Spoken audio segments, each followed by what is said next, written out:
Hey guys! Tonight, we step into the shadows of a time most remember for cherry blossoms, polished blades, and honor-bound warriors, but we won't be following a samurai tonight, or a monk composing poetry beside a mountain stream. No, our journey takes us far below the lacquered surface, into the life of someone the records barely acknowledged, someone necessary but never welcomed. Before we get started, take a second to tap the like button and subscribe, only if you're really into these slow, strange corners of history I explore. And hey, drop a comment telling me where in the world you're watching from and what time it is for you right now. It always amazes me to see how far this quiet little community reaches. Now, dim the light, maybe let the sound of rain or your fan keep you company in the background. Get comfortable and close your eyes if you're ready. Let's begin the story. They called him Isamu, but never loudly, never fondly. His name passed through lips like a draft under the door, unwanted, uninvited. He lived on the outskirts of Kyoto, in the part of the city where the streets no longer bothered with names and roofs were bowed as if apologizing to the sky. His house, if you could call it that, was a leaning bundle of bamboo and old cloth panels patched with paper and memory. The sort of place Rain remembered too well. Each morning, long before the monks at Enryakuji finished their first chants, Isamu was already up, winding a strip of cloth around his nose and mouth, not for show, not for fashion, but as a small kindness to himself. His work carried a smell that seeped into skin, hair, and the weave of his clothes, a smell that didn't wash away even when the Kamo River ran high and cold. Isamu was a Kawaya no Mono, a man of the river, they said, but that name hid what he truly did. He worked with the dead, not the nobles laid on golden altars, not the honored samurai whose ashes drifted on incense smoke. Isamu handled the other dead, the forgotten, the abandoned, the shamed. The shogunate did not speak his name, but their guards summoned him all the same. When a body was found slumped in an alley or washed up near a merchant's dock, it was Isamu they sent for. He arrived with a hook staff, a folding stretcher wrapped in oilcloth, and a small bucket of ash. Sometimes he carried rope, because the dead did not always wish to be moved. No one met his eyes, not the guards, not the city runners, not even the children, who usually stared at everything. Mothers turned their backs, doors slid shut, even the stray dogs gave him space. Isamu had grown used to it. You could get used to anything, he'd learned, if you stopped expecting kindness. This morning, the summons had come just after dawn. A rice merchant had gone behind a willow near the Western Moat ruins and returned pale as rice paper. A body, he said, face down in the mud. Looked like it had been there a while. Isamu found the corpse without trouble. It was still half-curled, arm extended toward the tree like it had something left to say. The mud had taken its shoes. The face was no longer one, just swollen tissue, discolored skin, and an open mouth that told no story. Flies danced above the body like mourners with no patience. He crouched without a word, slipping the hook beneath the ribcage to lift it slightly. Then the rope came out, wrists bound, ankles together. Not for punishment, just so the limbs didn't tangle when he moved them. He worked carefully, not out of reverence, but because care made the job quicker. Rushing led to accidents, and accidents led to memories. Isamu had enough of those. The body went on the oilcloth, which crackled softly in the still morning air. He tied the corners and hoisted one end over his shoulder, letting the weight shift into the base of his spine. It was easier that way, if you could ignore what you were carrying. As he walked east toward the cremation site, the city began to stir. A fish vendor kicked open a stall, coughing phlegm into the street. A monk swept his steps, carefully not glancing at Isamu's passing form. Two children chasing a chicken stopped, stared, then remembered to be afraid. The path to the temple skirts wasn't far, but it always felt longer with a burden. The clay road narrowed near the sacred boundary, where white stones marked where men like Isamu had to stop. He could not cross. The monks took the body from there, assuming they decided it was worthy of fire. At the stone line, Isamu set the stretcher down gently. He untied the cords, scattered a pinch of ash around the body, and bowed, not to the corpse, to the silence it left behind. Then he turned, not looking back. There would be another call soon. There always was. He did not remember the faces, he remembered the weight. The day had barely begun, yet Isamu's shoulders ached like a temple beam beneath snow. His joints were not old, not in years, but age in his trade wasn't counted by candles on a shrine. It was measured in the number of bodies carried, in the number of silences endured, and this morning, after just one delivery, he already felt a week older.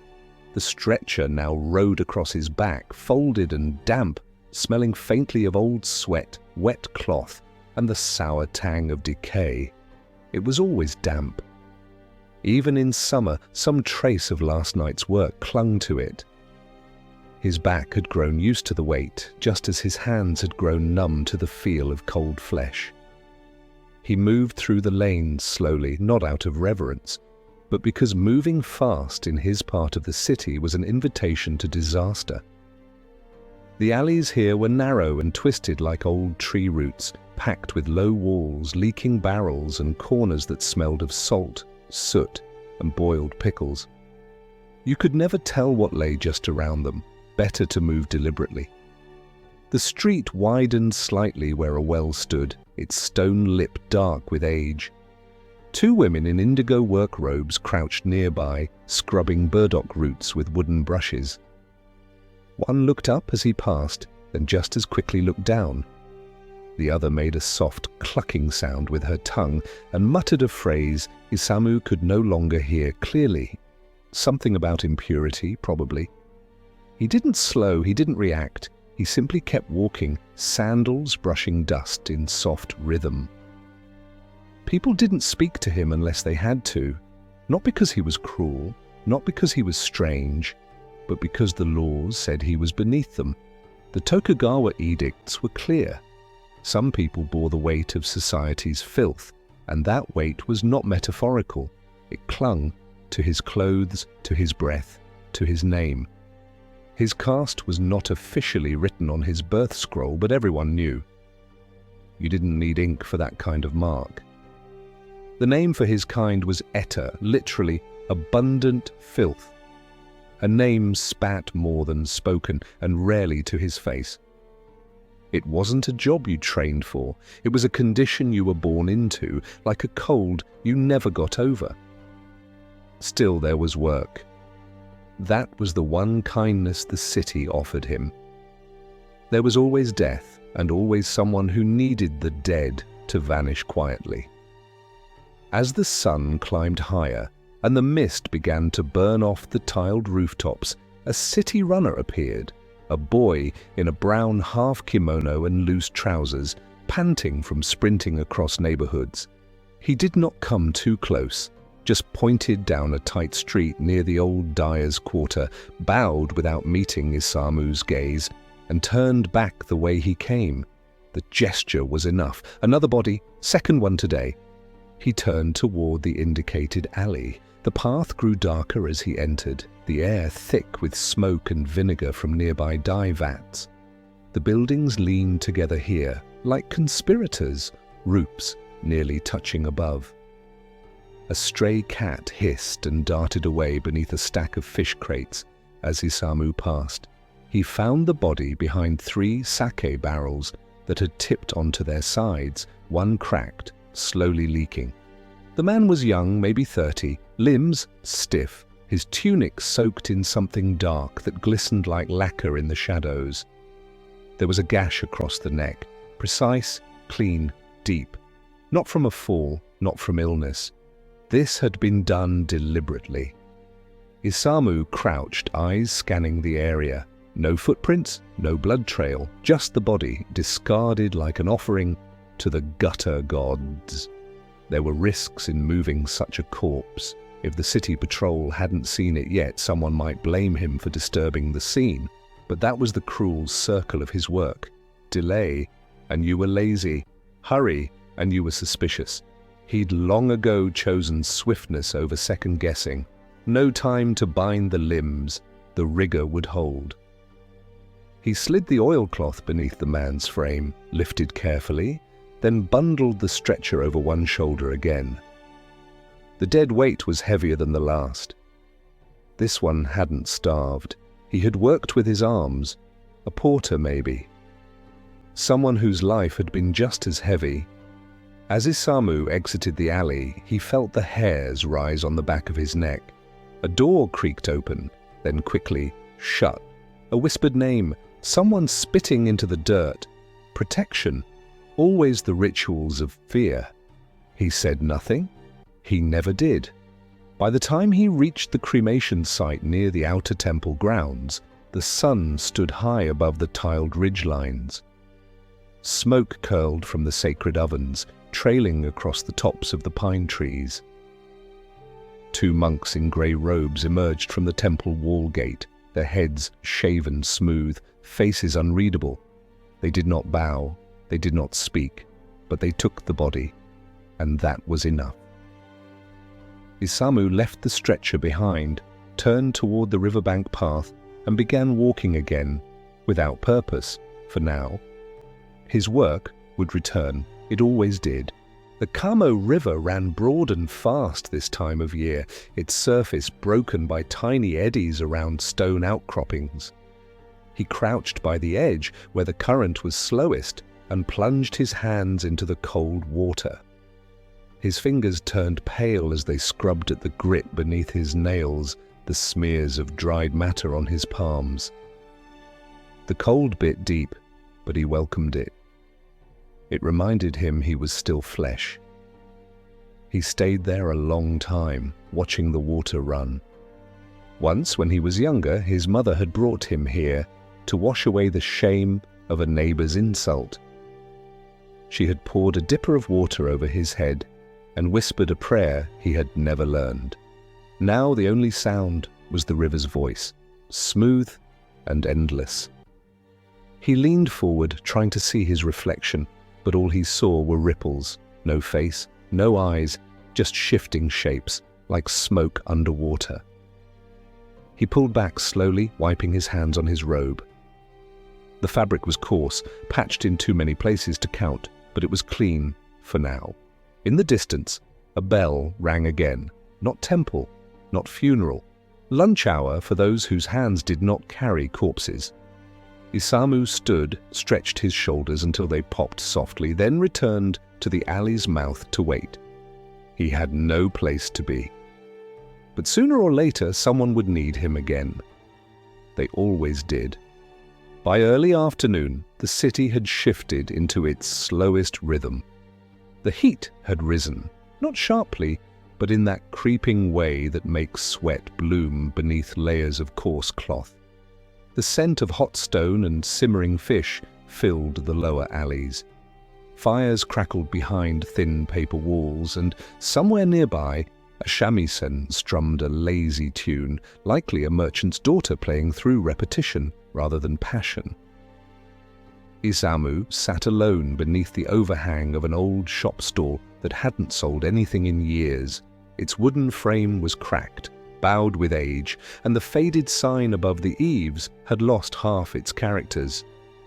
But it cast a shadow, and in a city like Kyoto, crowded, stratified, overheated, shade was a quiet mercy. He reached into the fold of his robe and pulled out a small wrapped bundle of food, pressed barley rice with a smear of pickled plum, hardened from the morning's steam and wrapped in a strip of thin cloth. It was not fresh, but it was filling. He took a bite slowly, chewing with soft resolve. The plum was sharp against his tongue, and he welcomed it. Flavor, any flavor, was rare for him. He chewed in silence, but his ears remained alert. He'd learned to listen more than speak. Speech could invite notice, and notice could invite trouble. A dog barked in the distance, someone cursed, a child laughed. The layers of the city continued around him, but none of it touched him. A merchant passed by on the far side of the lane, robes swinging with each step, and caught sight of Isamu. His stride faltered, just for a second. Then he kept walking, a little faster, eyes set ahead. Isamu didn't take offense. It would have been like being angry at rain for falling. People didn't see him as a man. He was a function, a shadow with hands, a figure whose very presence reminded others of mortality and of the parts of life they paid not to think about. Once, long ago, he had tried to speak to a young temple apprentice. Just asked him the time, nothing more. The boy had stared at him like he'd been spoken to by a ghost, then ran inside and didn't come out for the rest of the day. After that, Isamu learned to speak only when spoken to, and few ever did. He finished the rice slowly, savoring the final bite. Then he folded the cloth carefully, brushing off the last grains. That was the only meal he would take today. He had trained his stomach to need less. Hunger was a companion, not a punishment. It didn't argue, it just sat with him quietly. Across the street, a group of children darted past, barefoot, carrying sticks like swords, pretending to be samurai. They giggled and shouted with abandon. One, perhaps 8 or 9, slowed as he neared Isamu's stall. His face scrunched up, curious, half fearful. For a heartbeat, their eyes met. Isamu didn't smile. He'd learned that his smile unsettled people more than his silence. The boy looked like he wanted to say something, but one of the others called to him, and he ran off, sandals slapping the dirt. Gone. Isamu adjusted the position of his stretcher, still resting nearby, and checked the edges for tears. The oilcloth was beginning to fray. He would need to stitch it soon or risk leakage. It was not the kind of repair you wanted to delay. Just as he finished tightening one corner, he heard footsteps approaching again, measured, heavy, metal-edged. 2 men in ash-grey uniforms with short swords at their hips and topknots under rounded caps came into view. City guards. They saw him and stopped. Isamu stood slowly, not rising to full height, but offering enough to show respect. He bowed his head. The taller of the 2 spoke. His voice was flat, rehearsed. Another report. West slope behind the prayer stone, near the carpenter's mill. Isamu nodded. The guard hesitated. It was messy. He nodded again without blinking. That was all they gave him. That was all he needed. He folded the stretcher back onto his back and left the shade behind. The streets narrowed again as he moved toward the west slope, a part of Kyoto where half-finished buildings stood like forgotten promises. The carpenter's mill had slowed its work in recent weeks. Rumors of debt, a fire, a missing apprentice. People had started whispering about a curse, though they whispered everything from behind their sleeves these days. The air was thicker here, less breeze, more rot. He found the body behind the prayer stone, a small Jizo statue chipped at the shoulder, meant to protect travelers and lost children. Someone had left a half-rotten orange in its offering bowl. Flies circled lazily above. The corpse was face down, head turned, at an angle no living neck would choose. Blood stained the ground like ink. A blacksmith's hammer lay nearby. The implication was clear. Murder again. And unlike the last, this one had not been left alone. A woman stood not far away, thin, face covered, arms clutched around her middle. Her eyes were red from crying. Isamu paused. This had not happened before. The woman stared at him with something unreadable: fear, grief, exhaustion. She didn't step back as he approached. She didn't speak. She just watched as he knelt beside the corpse and began his work. As he tied the wrists and lifted the shoulder, she made a sound, tiny, like a sob swallowed halfway. Isamu didn't look at her, but as he lifted the stretcher, her voice reached him, just once. "His name was Taichi," she whispered. He did not respond, but he nodded, once, slowly. He carried the man away from the blood, from the offering bowl, from the prayer stone, from the woman who still stood in silence. That night, long after the body was delivered to the cremation site, long after the flames had taken what was left, Isamu returned to the edge of the river and sat alone. The moon was a pale disk behind clouds. Frogs croaked in the reeds, and for the first time in a long time, Isamu spoke aloud. "Taichi," he said quietly, and let the name float away. Long before dawn touched the rooftops of Kyoto with silver, the kiln fire still glowed beneath the ash. Isamu sat on the ground near the cremation site, legs folded beneath him, arms resting on his thighs. He wasn't waiting for a body. There hadn't been a call yet. He was just there, letting the heat of the stonework seep into his skin. The scent of scorched sandalwood still clung to the air. Most wouldn't notice it anymore, just a hint of incense masked by the heavier smoke of burned cloth, burned hair, and worse. But Isamu knew each layer: the dry char of cotton, the bitter smell of old wounds, the sharp tang of human oil turned to vapor. He'd breathed them all for so long that sometimes he wondered if his lungs carried their own funerary rites. The monks had long since gone to sleep behind their high walls. Only a few dying embers still whispered in the pit.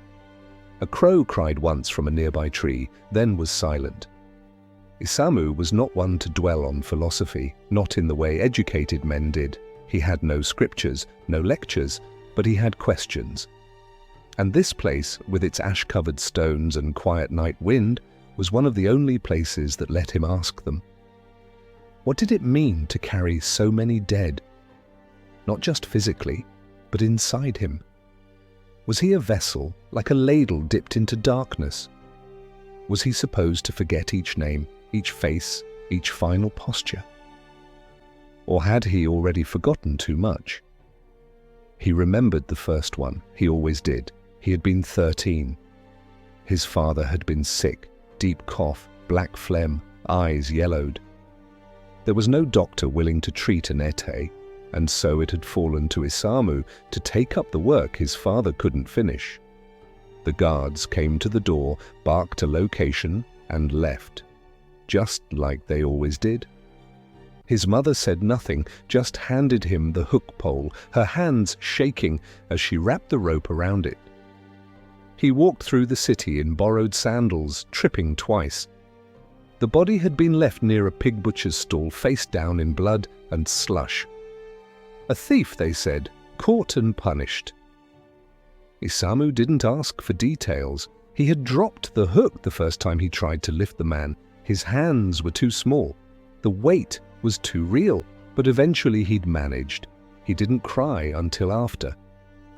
When he reached the river and tried to wash the stains from his sleeves, he sobbed until his body shook. No one noticed, or if they did, they didn't care. That had been the start. Now, all these years later, Isamu didn't cry. But the ache remained. Not always loud, not always sharp, but there, like a callus on the soul that never quite stopped burning when touched. He rose slowly from the ground, stretching his back until it gave a quiet crack. The sky was beginning to lighten at the edges, that bluish-pale grey that comes before anything warms. He knew this light. It was the same one that crept into corners where death lingered. He made his way back toward the river. His tools were stored there, as always. A lacquered box, tucked beneath the root of an old cedar, wrapped in waxed cloth and pressed into the soil. It held more than just his stretcher and rope. Inside were small relics, fragments of the lives he had touched, not keepsakes, not trophies, just things. A lacquer hairpin scorched on one end, a folded square of silk dyed with chrysanthemum patterns, a single sandal strap woven from bark. None of them had names, none were taken from graves. They had been found near the bodies, discarded or forgotten or cast aside. He didn't know why he kept them. Maybe he needed proof that these people had lived, or maybe he just needed to carry something other than silence. As the sun lifted itself over the eastern hills, casting thin bars of light through the mist, the city began to stir again. The fishmongers opened shutters. The smell of miso soup returned, mingling with the old sweat of horse paths and morning dust. Another day, another burden. As he tied the strap across his shoulder once more, he paused. Today he would speak again. He didn't know to whom, maybe to a name, maybe to a face that no longer remained clear. But the words were forming. He didn't know if it would matter, but he knew it was time. The sun had not yet cleared the temple roofs, but already the air hinted at the weight of the day ahead. Thin clouds drifted above the old pine trees lining the Kamo River, their branches stiff with dew. And below them Isamu walked steadily, the folded stretcher once again slung across his back. It no longer dug into his shoulders. He had adjusted the strap and the way he carried his weight years ago. What pressed hardest now was not the wood or cloth, but the knowledge that someone, somewhere, had already died without ceremony. There was no guard today, no official runner to deliver the message. Instead, the notice had been scratched onto a wooden plank and left leaning against the community well. 3 kanji scrawled with a blunt tool. West wall, tea house, alley. That was enough. As he moved westward, the streets began to change beneath his feet. Here, the soil was finer, packed tighter from the clogs of wealthier feet. The homes rose taller, their walls freshly papered, and small flowering plants were arranged outside doorways in neat wooden boxes. Merchants' wives swept the stones clean with care, casting glances at one another beneath the shade of wide straw hats. They did not look at Isamu directly. That would have been too much.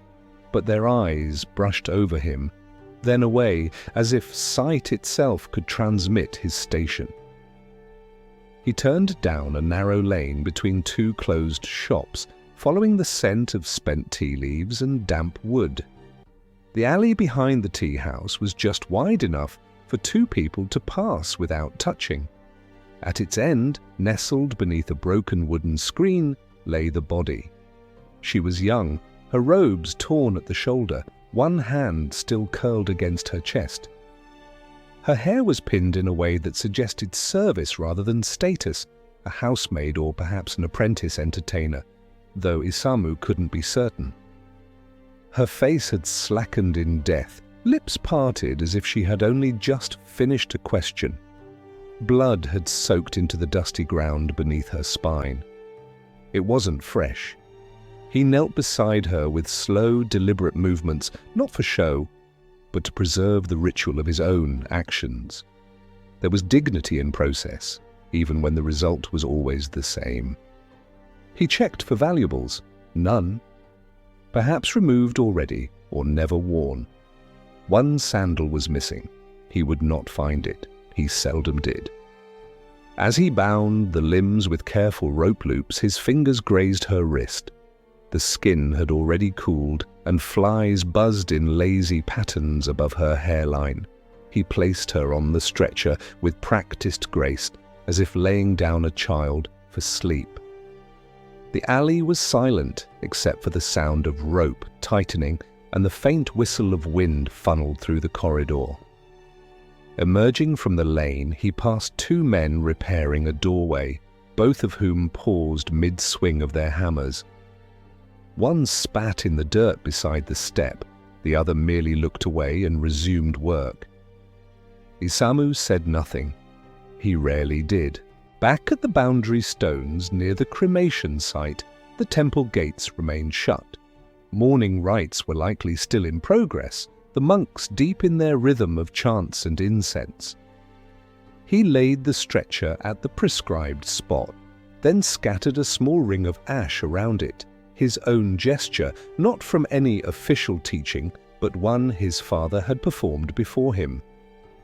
It was his way of marking transition, of acknowledging that someone had existed between birth and this silent delivery. As he turned to leave, he caught a glimpse of movement behind the gate. One of the junior monks, barely past boyhood, peeked through a slat in the wood and met his gaze, just briefly, before vanishing like a startled bird. Isamu didn't blame him. Curiosity was natural, but fear often arrived quicker than understanding.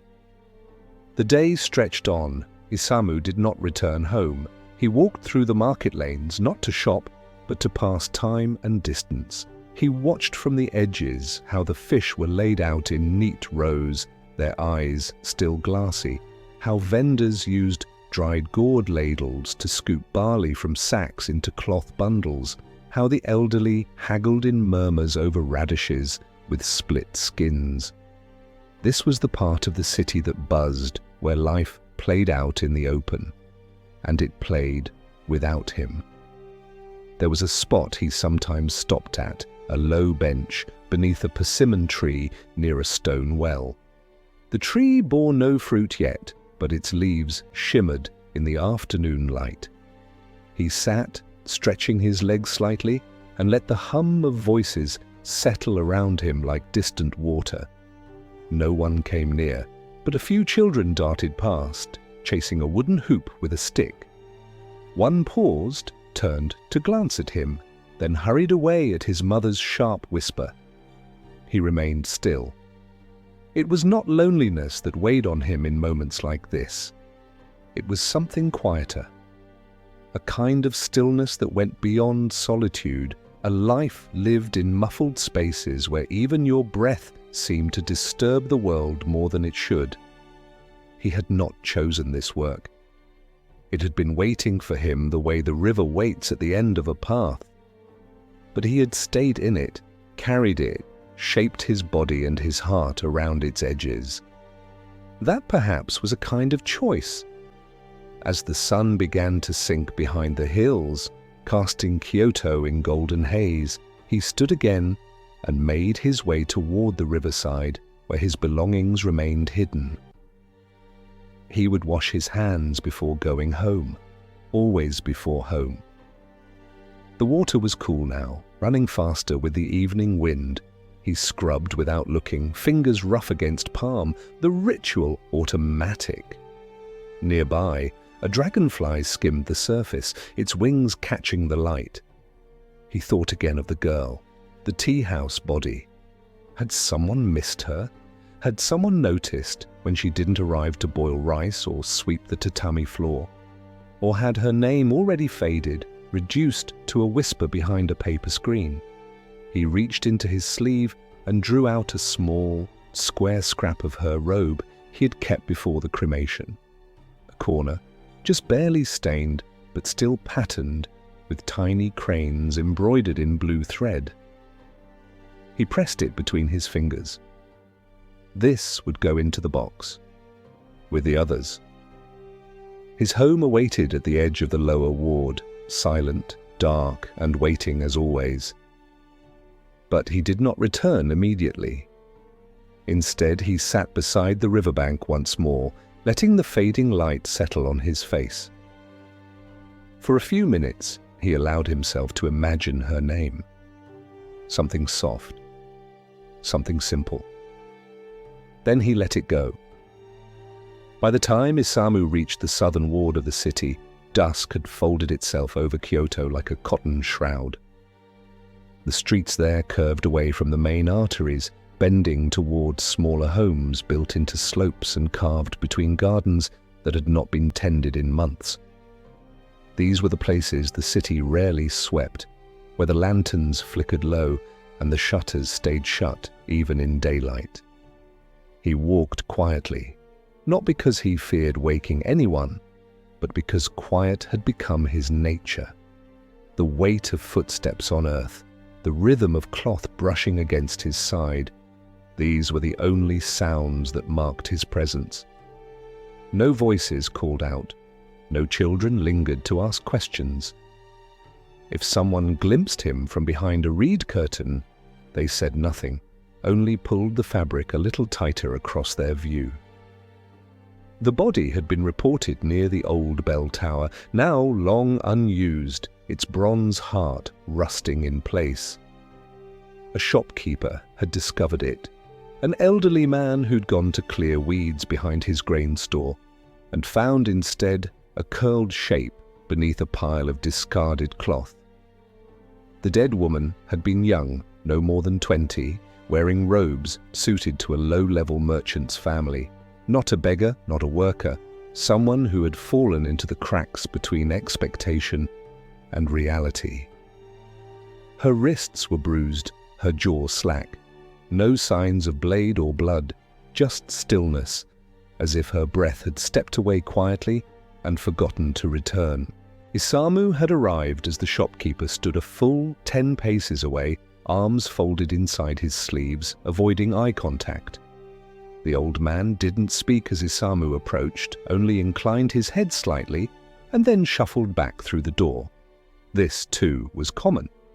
When people called him, it was with urgency. When he arrived, it was with discomfort. And once he left, it was with superstition trailing behind him like dust. As he prepared the body, he noticed a pendant still tied to the girl's sash, a small wooden charm painted with a prayer for safe travels. He paused, not to admire it, but because he recognized the writing. The calligraphy was familiar, sharper than most charms bought in haste. It had come from the northern temple, the one that rarely served anyone outside the warrior class. Perhaps she had purchased it in secret, hoping no one would notice. Or perhaps someone had given it to her. Either way, she had worn it until the end. He removed the charm and placed it gently beside her on the stretcher. Some objects deserved to burn with their owners to mark the transition, not just of flesh, but of hope. The walk back to the cremation site was longer than usual. The streets were crowded with returning workers and low-ranking samurai hurrying to evening meals. Isamu kept to the edges, head down, careful not to brush too close to any passerby. In the crowded stretches, he moved slower, pressing himself against walls to allow space. People rarely acknowledged him. Occasionally, someone would hiss under their breath or clutch a sleeve to their face. Once, a young boy whispered, "That's the death man," to his mother, who swiftly turned him away and muttered a chant beneath her breath. That name, Deathman, was not the only one they used. In different parts of the city, he was called the Shadow Bearer, the Rope Ghost, or more crudely, the Corpse Picker. Children made up stories about him, that he carried a curse under his sash, that if you looked directly into his eyes at night, your soul would follow him to the kiln. These stories amused him, in a distant, sad kind of way. He had no curse, only rope, and no one ever looked into his eyes long enough for anything to happen. By the time he reached the cremation boundary, the sky had gone full charcoal, the stars not yet brave enough to pierce it. The monks had lit a lantern near the kiln wall. One of them, an older man with a limp, emerged to meet him. He bowed, not deeply, but without contempt, and accepted the stretcher. As always, there were no questions, no condolences, just transfer. Isamu returned to the riverbank, not to clean his hands this time, but to sit. The wind had picked up, pushing ripples across the water and dragging a low mist across the reeds. He leaned against the familiar stone where his tools were hidden and closed his eyes. The city buzzed somewhere behind him, the kind of buzz that never truly ceased. Dogs barking, gates closing, water sloshing from wooden buckets, the creak of sandals on old stairs. But here, near the water, it dulled into a gentle murmur, like the memory of sound rather than sound itself. He thought about the girl, her charm, her bruised wrists. He wondered if someone would look for her tomorrow. A brother, a friend, a father who expected her to return with rice, and instead found her absence wrapped in silence. Or perhaps there would be no one, and like the others, she would vanish not only in flesh, but in name. His hand drifted to the folds of his robe, where he still kept a small book of blank paper.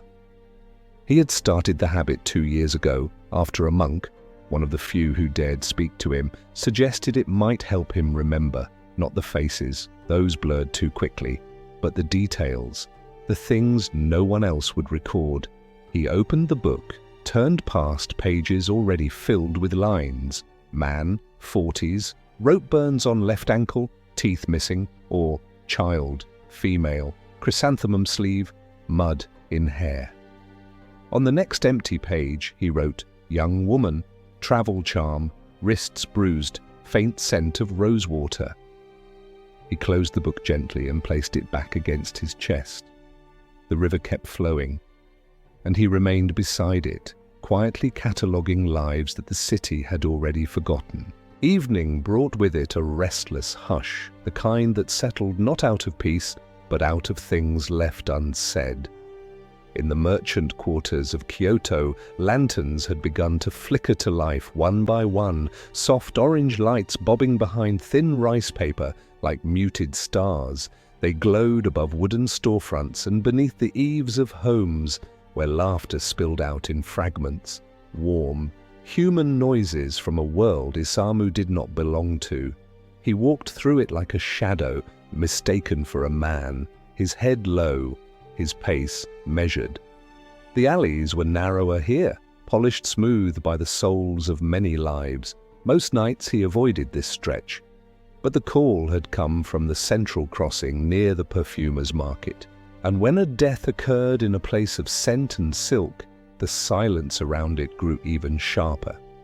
The body had been found just behind a soapmaker's shop, tucked beneath the old storage platform, where barrels of lye and ash had once been stored before regulations moved such goods to the river edge.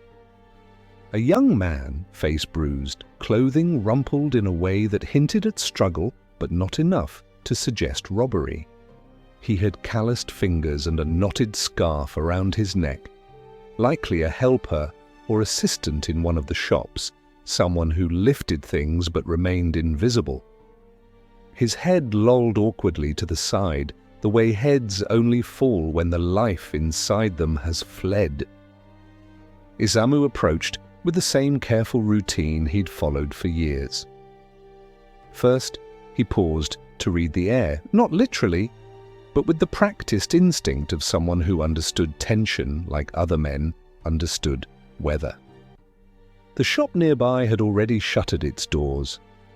The smell of boiled orange peel and pine lingered in the air, trying but failing to mask the more acrid notes of fear and fresh rot. Someone had discovered him, raised a whisper, then decided to pretend they hadn't seen a thing.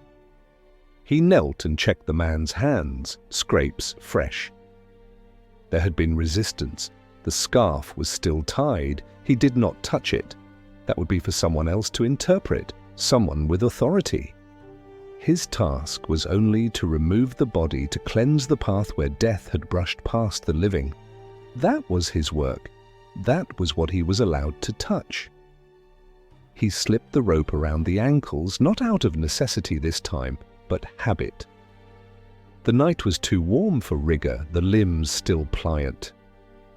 As he lifted the body onto the oilcloth, a quiet thump echoed behind him, a door shifting open, just a crack.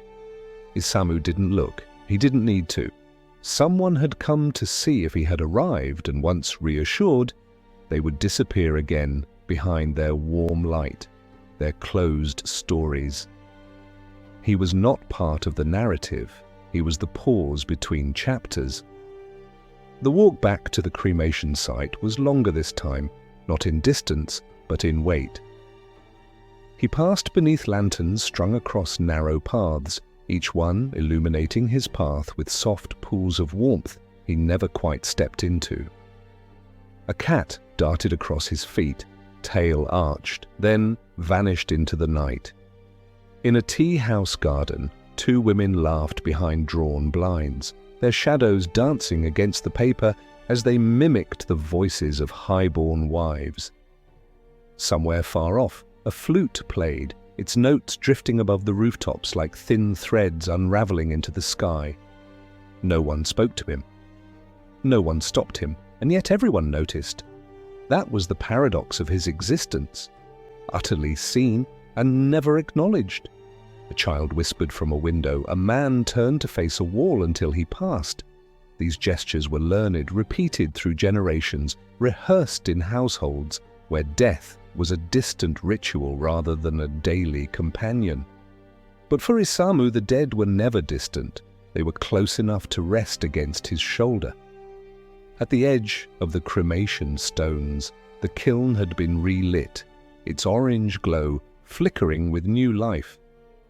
The monk stood waiting this time. Not speaking, not praying, but watching. The younger one, the same who had once glimpsed him through the gate, nodded once. It was small, barely more than a tilt of the chin, but Isamu saw it. He returned the nod without breaking his stride, set the stretcher down with precision, then turned to go. The road away from the cremation ground was quieter. The wind had picked up slightly, rustling the reeds along the riverbank, and above the rooftops a cluster of stars had finally broken through the night's clouds. He traced his path not by the lights, but by memory. He had walked these ways too long to need guidance. Instead of returning home, he made his way to the edge of the city's boundary where an old stone shrine stood, abandoned, its offerings long since stopped. It had once been devoted to travelers lost at sea, built by merchants who believed that spirits clung to drowned bodies unless properly guided home. The roof sagged now, and the wooden placards had faded into illegibility, but the stone base remained firm and the steps were solid.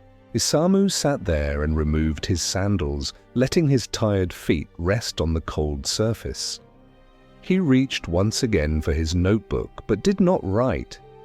Instead, he closed his eyes and listened to the sounds he could not carry: the wind, the occasional bird call, the far-off murmur of life he never touched. Tonight had been different. The body had felt heavier, not in weight, but in presence. There had been a sense, in the angle of the man's arm, in the echo of the footsteps retreating from the alley, that someone had cared, briefly, quietly, but earnestly. It didn't change the outcome, but it left a trace. He leaned back against the shrine and let his eyes drift open just enough to see the stars again. No names among them, no faces, just lights, unreachable and constant. He wondered if any of the dead he had carried had looked at those same stars once and thought of escape.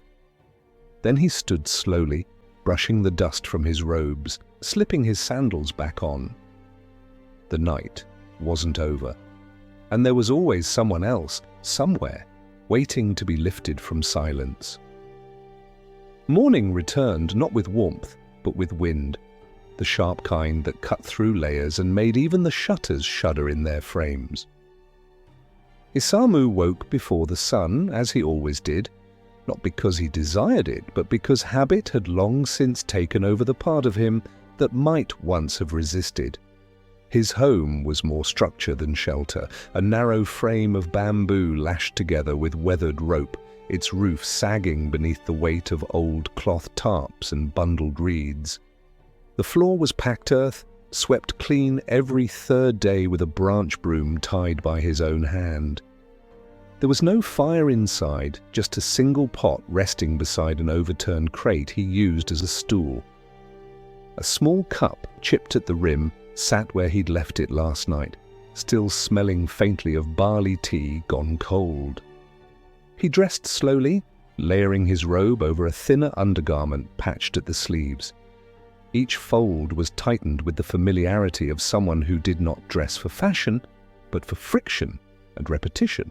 His hands worked without thought, binding the sash, knotting the wrap, looping the shoulder strap of the folded stretcher until the weight pressed neatly into his back like an extension of his own spine.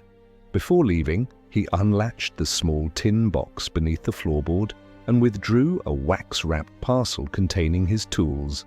Inside were his hooks, 2 lengths of cloth rope, and a tiny pouch of powdered ash for scattering during purification. These motions, too, were ceremonial, not because anyone had taught him, but because the work demanded rhythm, and rhythm was a kind of prayer for those who lacked temples. He took a longer route into the city this time, avoiding the main thoroughfares where early vendors shouted about radishes and buckwheat.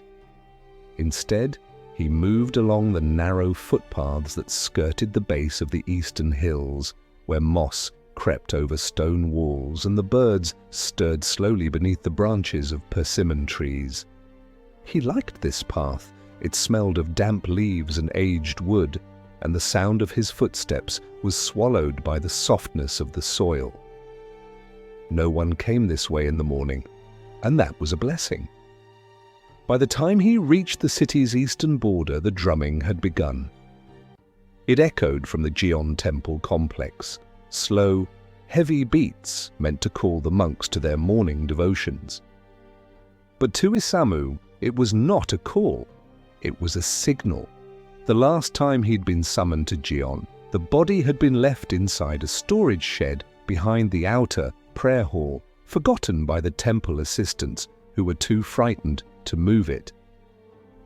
He'd waited an hour before they unlocked the gate and gestured him in, as if guiding a dog to clean up after a storm. No words, just eyes that pleaded for him to be quick, and gone. He found the corpse lying behind the prayer bell, slumped like discarded cloth beside a broken incense stand. A monk, though not high-ranking, his robes were plain, his sash worn, his head still bearing the slight fuzz of regrowth, likely a novice, perhaps only days into his initiation. The cause was unclear, no wound, no mark of violence, just stillness, too sudden, too complete. Isamu looked at the other monks standing near the temple gate, all of them watching in silence, their hands pressed together in uneasy prayer. He said nothing to them. Instead, he performed his task with greater care than usual, not out of reverence, but because he understood that in this place, fear and holiness stood too close together. He did not bind the wrists or ankles. He did not cover the face. He lifted the man as one might lift a fallen brother without rope or oilcloth, only the stretcher beneath his frame and the weight pressed against Isamu's own chest. As he exited the temple grounds, one of the older monks stepped forward and offered a small piece of folded paper. Isamu hesitated. Offerings were rare and almost always discouraged. But the monk nodded once, without pity, and tucked the paper into the fold of Isamu's robe without touching his skin. It was not money. Later, he would unfold it and find a chant, handwritten, clumsy but sincere, asking for the safe passage of the silent and the strength of those who must carry them. Isamu folded it again and placed it inside his tool pouch. He did not know the name of the monk, but the paper remained. The cremation fire burned hotter that day, the kindlings stacked higher, the coals already banked before he arrived. 2 assistants took the stretcher without hesitation, and one even whispered thanks, not loudly, not clearly, but enough for Isamu to hear. It stayed with him longer than he expected. He didn't return to his home after that. The wind had picked up again, and the clouds had begun to move faster across the sky.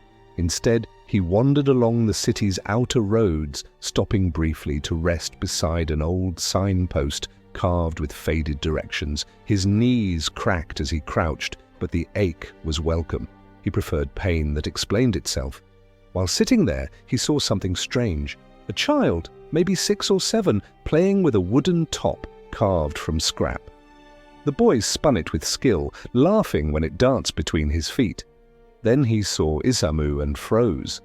The top wobbled and fell, but the boy didn't move to retrieve it. Instead, he stared. Eyes wide but not afraid, just curious, deeply so. Isamu looked back. Not challenging, not soft, just steady. The boy stepped forward once, then looked to the side where a woman, his mother likely, stood behind a fabric stall. She saw Isamu and hissed under her breath, grabbing the boy's shoulder with sharp fingers and dragging him back behind the stall. The top remained, spinning slightly in memory before falling still. Isamu stood and walked to it. He picked it up, turned it in his fingers. It was crude, pinewood, poorly sanded, but functional. He placed it gently beside the post and kept walking, leaving it for the boy to reclaim once the world no longer demanded fear. That night, when the wind grew colder and the smoke from the city's chimneys curled like grey fingers into the sky, Isamu sat again beside the river. He opened his notebook and wrote nothing.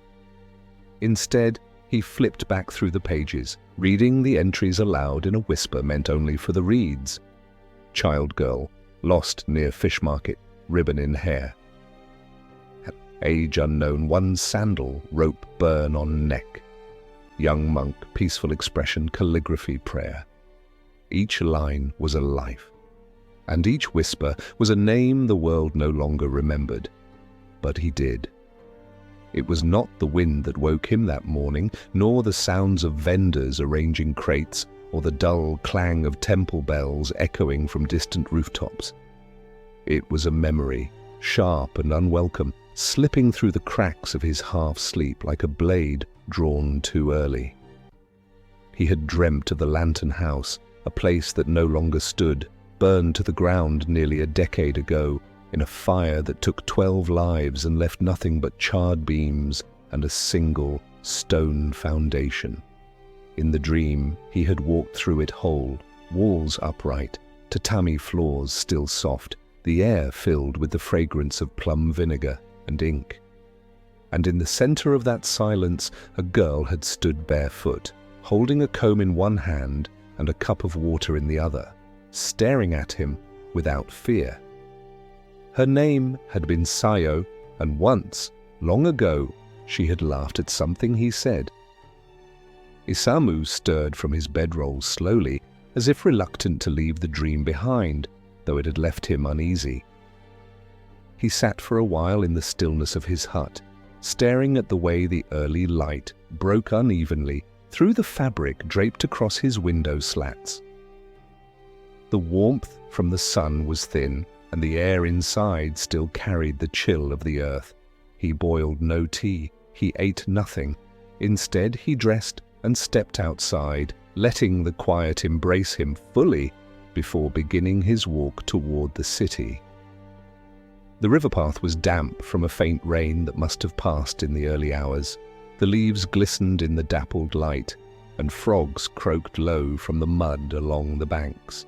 He moved slower than usual, his body stiff with something he could not name, not illness, not fatigue, something deeper, like a memory still anchoring itself beneath his ribs. He knew better than to follow it too far. Memory was not always a gift. Sometimes it rose from the ash, just to sting the eyes, and then retreat again, laughing like smoke. He followed her direction. There were many gates in Kyoto, but only one was close enough for a child's message to make sense. The narrow east gate near the garden shrines, where flowers were offered in handfuls by the poor, hoping for kindness. He arrived to find a crowd already gathering, though not close. People stood across the street behind fences, peering from behind posts as if the air near the body might sicken them. It lay crumpled beside the stone lantern, an elderly man, face streaked with dried blood, one hand still grasping the edge of a walking stick as if he'd tried to catch himself. His robe was of good cloth, but worn thin from years of use. His sandals had split, a merchant fallen on quiet times perhaps. Isamu did not hurry. He pushed gently past the few who did not back away and approached the man's body with his usual care. The eyes were still open. That was always the hardest. He closed them with his fingers, then checked the arms for signs of resistance. There were none. No fresh bruises, only the blood along his temple, where he had struck the stone. Likely, the man had simply collapsed. A seizure, perhaps? Or hunger? As Isamu began the familiar task of wrapping the body, something unusual happened.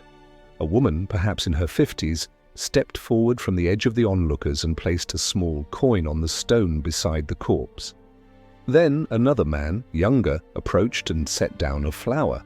Just a weed, but placed deliberately. No one said anything. No one acknowledged Isamu directly, but their gestures, quiet and sincere, hung in the air long after he lifted the man and turned toward the cremation path. He did not look back. At the sight, the kiln was already alight, its flames licking lazily at the blackened bricks. The younger monk was there again, and this time, when Isamu placed the stretcher down, the monk met his eyes for more than a heartbeat. Not with fear, not with pity, just presence. That, more than any whispered chant, felt like a prayer. Later, beside the riverbank, Isamu opened his notebook. He wrote, without pausing, "Elderly male, Eastgate, cloth robe worn thin, walking stick, blood from fall. 2 witnesses left coin and weed flower." He paused. Then he added, the crowd did not look away. He closed the notebook and sat still for a long while, watching the light on the water.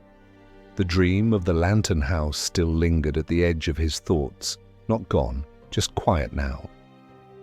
Sayo's face remained unclear, but her voice, soft, amused, surprised, echoed faintly. He would not dream of her again soon. Dreams did not visit often. And when they did, they always left something behind, a name, a scent, a silence that lingered longer than comfort allowed. That evening, before returning home, he walked back through the East Gate district.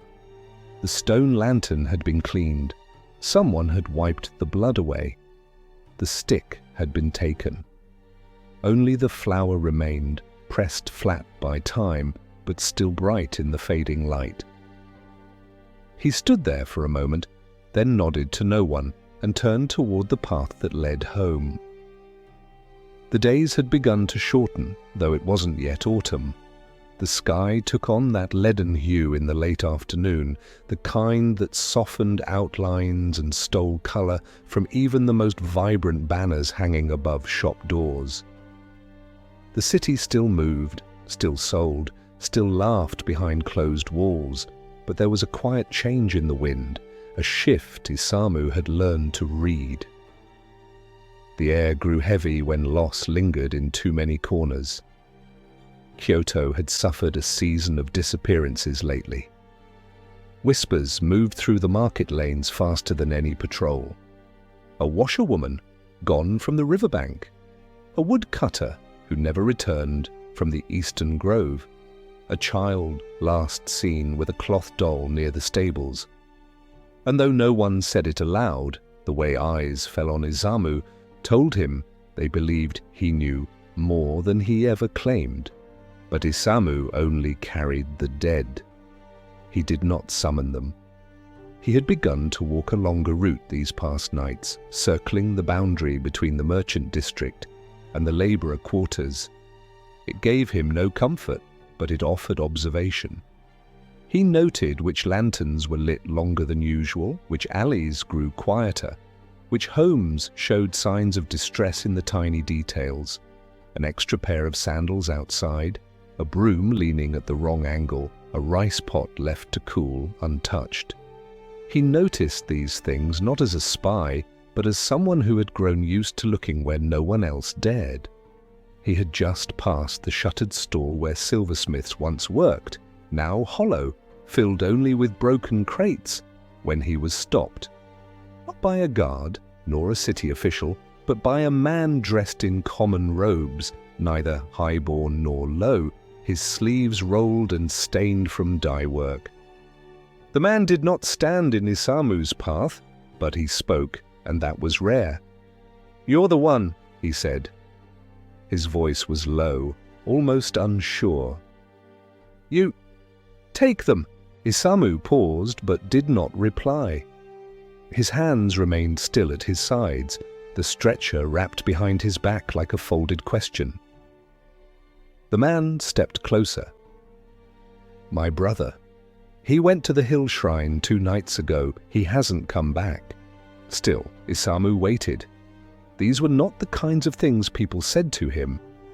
At best, they muttered orders and turned their backs. At worst, they left notes. This man, this stranger, was looking at him with something else. Not hope, perhaps not even trust, but a kind of helpless need. He had nowhere else to speak. "He always came home," the man added, voice thinner now. "Even drunk, even late. I can't go up there. They say it's haunted now, that something waits." Isamu nodded once, not because he agreed, but because the man needed a gesture. He did not promise to find the brother. He made no vow. But after the man turned and left, wringing his hands and murmuring a thanks no one had asked for, Isamu changed direction and began the slow climb toward the hill shrine. The path was steep, uneven with roots, and the stones slick from a passing drizzle. Birds scattered ahead of him, and the crickets had grown bolder with the fading light, their songs rising in a chorus beneath the trees. The shrine itself was small, nestled between 2 twisted oaks, its roof newly patched, but its offering table empty. A pair of rusted lanterns hung by fraying cords near the gate, one still swinging from an earlier gust of wind. He approached in silence, stepping lightly over the threshold. At first, there was nothing. No sound but his breath and the high-pitched whine of insects circling his ankles. Then he saw it, off to the side, beneath the lean of the southern wall, a bundle of cloth folded in an unnatural way. He crouched. The man had been placed carefully, not tossed, not hidden. His arms crossed over his chest, his mouth shut, his eyes closed. There was no blood, no sign of struggle, just stillness, a strange, resigned stillness. Isamu took a long time before he moved him. He searched the space around the body first, not for answers, but for understanding. No signs of ritual, no scrawlings or symbols, only a folded note tucked beneath the man's sash.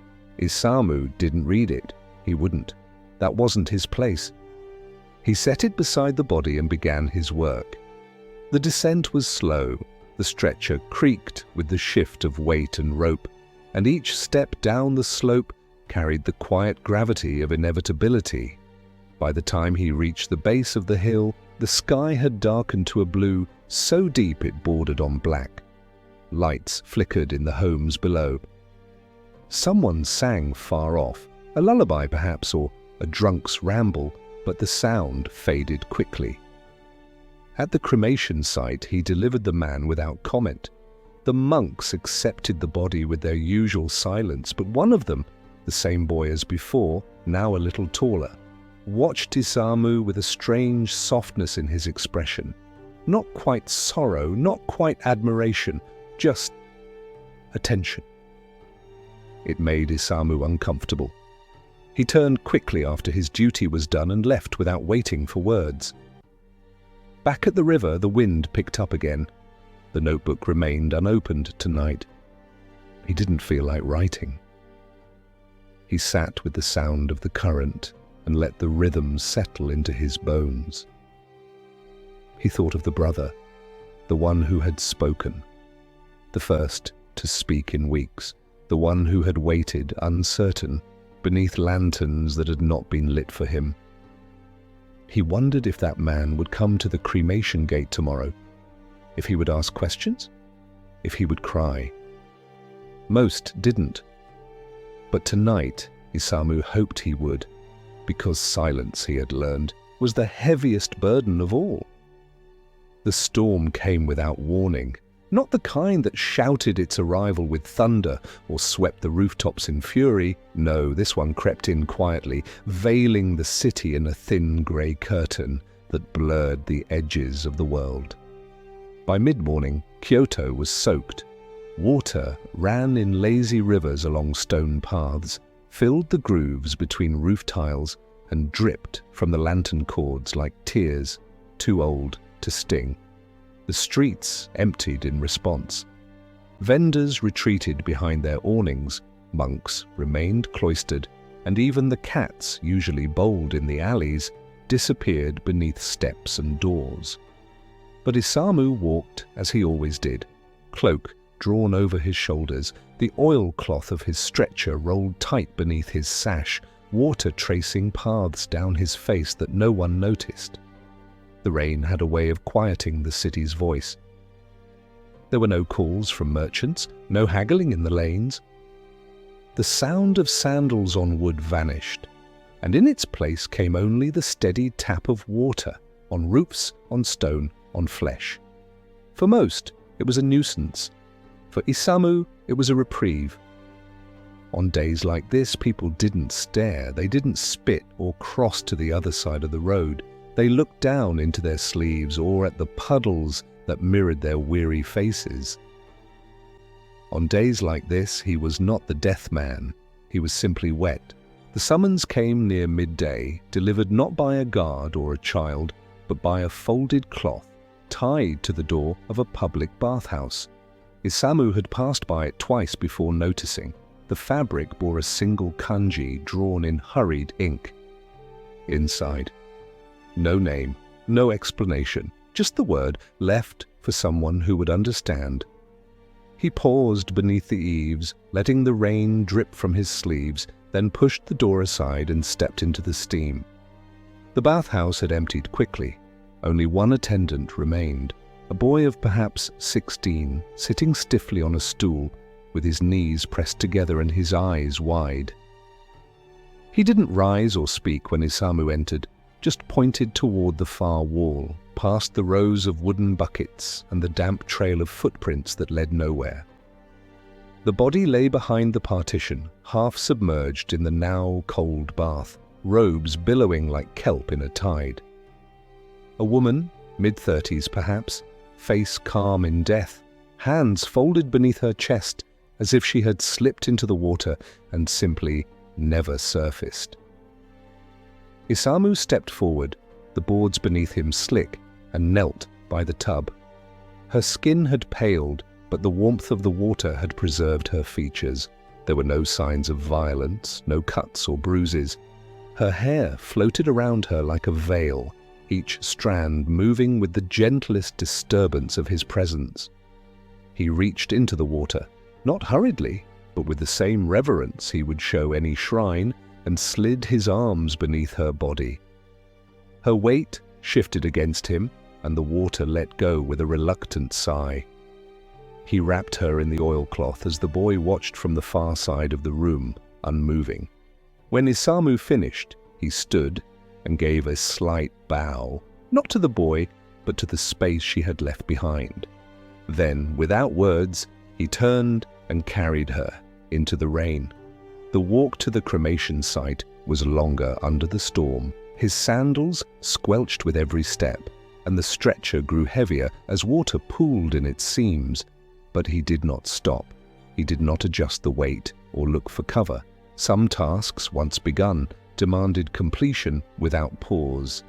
And this one, more than most, felt like a burden shared. When he reached the cremation grounds, the gate had been left open. A brazier burned weakly near the kiln, its coals wet but trying.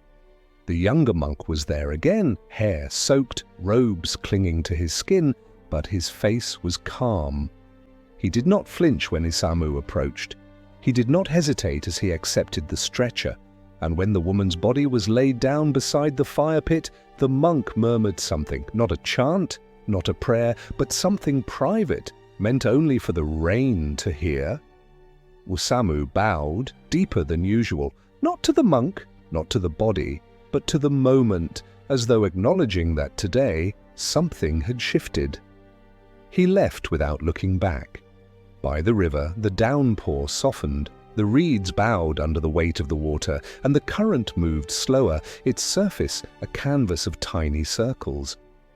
Isamu sat on the same flat stone he always returned to, the notebook once again in his hands. He opened it and stared at the page, waiting for the words.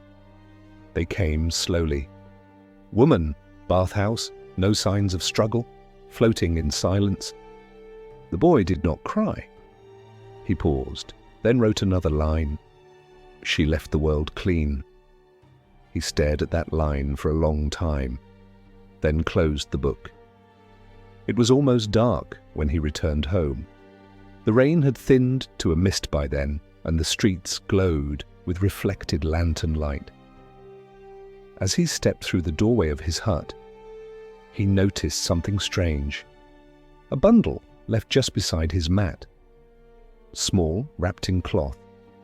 He knelt and unwrapped it slowly. Inside was a bowl of warm rice, a piece of grilled mackerel, and a folded scrap of paper bearing a single character. Thanks. No name. No sender. He stared at the bowl for a long time before eating, and when he did, he took each bite with deliberate care, chewing slowly, tasting every grain as if it were the first. That night, the dream did not return. Only sleep, deep and uninterrupted like the river when no one is watching. The season lingered somewhere between summer's end and autumn's breath. Too warm for wool, but cool enough to carry smoke along the rooftops. Kyoto wore this change like a second skin, its streets dappled with early fallen leaves, and the scent of charcoal drifting from kitchen vents and bathhouse chimneys. Isamu walked slower now. Not because his strength was fading, though years had thickened the joints in his knees and drawn lines deeper into his face. It was the rhythm of the city that slowed him, the way people paused longer in conversation, the way old men took their time arranging pickles on their stalls, or how the evening bells seemed to echo farther with each passing day. He moved with that rhythm, folded into it, invisible but in tune. There were no calls for him that morning, no scratched boards or hushed messages left in baskets. So he cleaned. Not his hut. There was little in it that could be made new, but his tools. He unwrapped the cloth from his stretcher, inspecting each thread, checking the knots where the cord met the wooden ends. He wiped the blades of his two short hooks, tools he rarely used now, but kept sharp out of respect. The ash pouch he refilled carefully, crushing the flakes between his fingers until they returned to fine dust.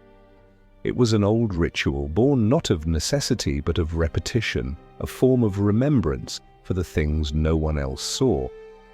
By midday, he ventured toward the Western Gate district, not to collect, but to observe. He often did this on quiet days, watched the ebb and flow of a city that moved around him like river water around stone. He passed through streets where children practiced kanji on scraps of paper, dipping their brushes in bowls of diluted ink, where mothers beat futons against porch rails, laughing at shared gossip while watching for signs of the rice seller's bell. No one noticed him directly, and that too was a ritual. He was part of the scenery, a known unknown. At the base of the hill near the shrine of Cannon, he saw an old woman seated on a bench carved from tree stump, a cloth bundle at her feet, and her eyes cast to the clouds. He slowed as he passed, and to his surprise, she spoke, not loudly, not with fear, but with a clarity that reached him. "You take the dead," she said, not as a question, but a simple truth. "I remember you from when my brother died." Isamu turned his head slightly, his response not in words but in pause. "You carried him out from the stream bed," she continued. "He drowned. No one wanted to touch him, but you did." He nodded once. "I'm glad someone did," she said. "He was a fool, but he was mine." She didn't ask his name, didn't offer hers. After a moment, she looked back to the clouds, and Isamu continued down the path. That was the first voice of the day. The second came just after sundown as he rested beside the water. A man approached, mid-30s, robes stained with plum dye, hands roughened by labor. He didn't sit, but stood with one foot, half on the path and the other on the slope. "My sister died 2 years ago," the man said. "On a night like this, she'd taken sick, fever. The doctor wouldn't come. They left her outside the healer's house like a dog." Isamu waited. "I wasn't there when she passed," the man went on. "But I saw how you carried her. You wrapped her hands before you lifted her. You placed a blanket beneath her head. You thought no one saw, but I did." The man reached into his sleeve and pulled out a small packet, rice paper tied with twine. "I'm not a monk. I don't have words, but this is what I make." He held it out, not moving closer. "For warmth?" Isamu stepped forward and accepted it. Inside was a set of hand-woven cloth gloves, thick and practical, meant for the kind of mornings when frost turned rope into ice. The man gave a short bow and walked away. Isamu did not call after him. He held the gloves for a while before slipping them into the folds of his robe. That was the second voice.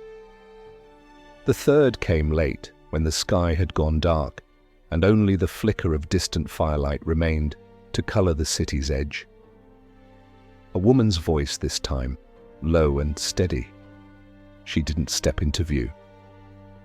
He heard her from behind the shrine wall where he sometimes rested after nightfall. "You carry sorrow," she said, "but not your own." Isamu didn't respond.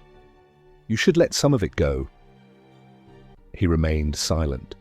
There was a pause, then the whisper of her feet fading into the dark.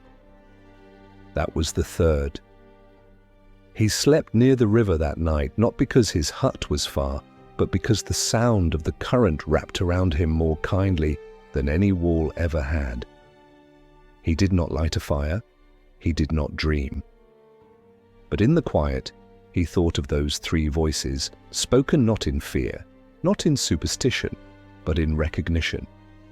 People had begun to notice not the robe or the stretcher or the death that followed in his steps, but the hands beneath the cloth, the gestures, the way he closed the eyes that others avoided. In the morning, he would carry again. He always did, but tonight he let the silence be his own. And for once, it felt a little lighter. Dawn broke with a muted hush, like the turning of a fragile page in a well-worn book. Isamu awoke by the river as the first streaks of light stretched across simmering water. The chill in the air was sharper now, hinting at the coming autumn frost, his breath a pale mist floating into stillness. He rose, folded his notebook and gloves into his pouch, and set out along the city's waking pathways. The fishermen were already setting nets in silent tandem. Their work spoke more of rhythm than volume. He paused to watch, noting how they cooperated without words, then walked on, carrying their quiet dance with him as a soft blessing. By mid-morning he found himself in the expanse near the moat, where willows draped their branches into slow drips and dragonflies hovered above shaded pools. A body lay near the bank, discovered by a rice boatman who'd tipped over in his skiff. The corpse was still warm, its warmth sharp against the wet cord of his stretcher. He recognized a man in his prime by the way he held himself before death. Broad shoulders, calloused hands, a sturdy stance, even in stillness. Someone who had likely helped others carry burdens before carrying his own. Isamu knelt and worked steadily. He bound the wrists, then the ankles, each knot placed with unspoken care. The willow branches whispered overhead, the only witnesses. No onlookers gathered here. In this quiet corner, death slipped unnoticed from life.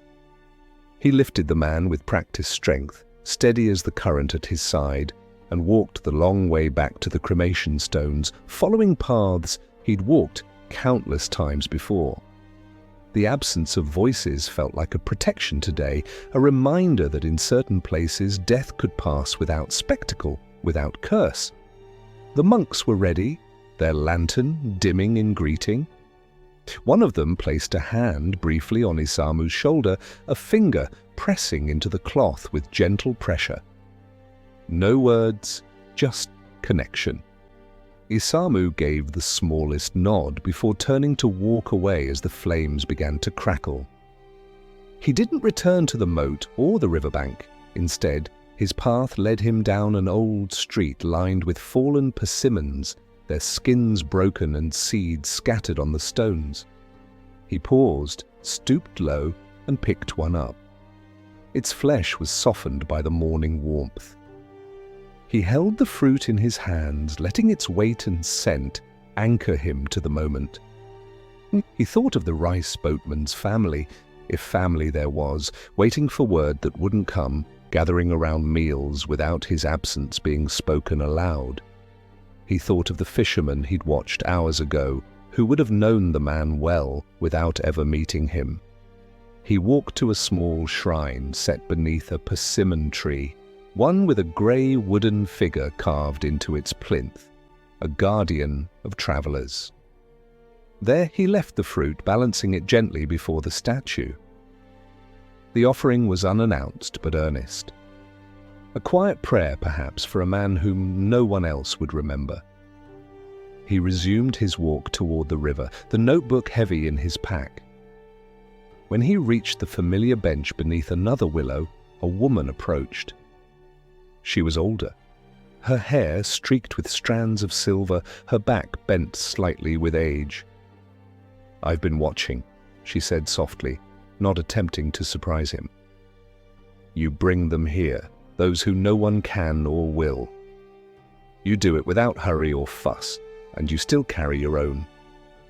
Isamu didn't respond, but he slowed to sit beside her. She offered no words then, waited by his side, as if presence was enough. After a long moment, she handed him a small wooden box, smooth, scented with cedar, with a sliding lid. She did not say what was inside. He opened it to find a length of silk cord, dyed deep green, coiled neatly within. "It's to tie your rope," she said, "so the weight is steadier." He nodded, taking the cord into his hands and letting the texture slip between his fingers. It was neither gift nor payment, just something offered in gratitude and respect. He slipped the cord into his pouch and bowed his head gently to the woman, as one might to someone who speaks without words. She stayed until the lantern of dawn had given way to the day, then quietly walked away along the path he would eventually take home. Isamu remained at his spot for a while longer, thinking of the three voices he'd heard days before. The unnamed messenger whose brother he carried, the three gifts, the gloves, the rice, the cord, and the simple fruit offering. They weren't much. They didn't change his rank. They didn't mark him as anything but still the death man. But they meant something. That maybe beneath the weight, some light remained. The river spoke beside him, the current creaking gently, stones beneath its surface shifting slowly on purpose.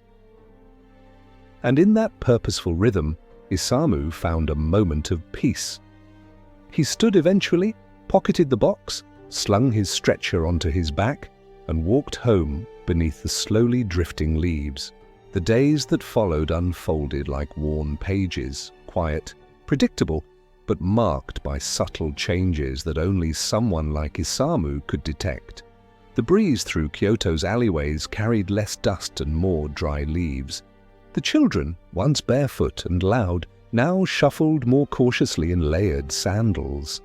Even the city's crows, harbingers of weather and watchers of secrets, seemed to caw a little softer, their shadows flickering briefly across tiled roofs before vanishing into late afternoon skies.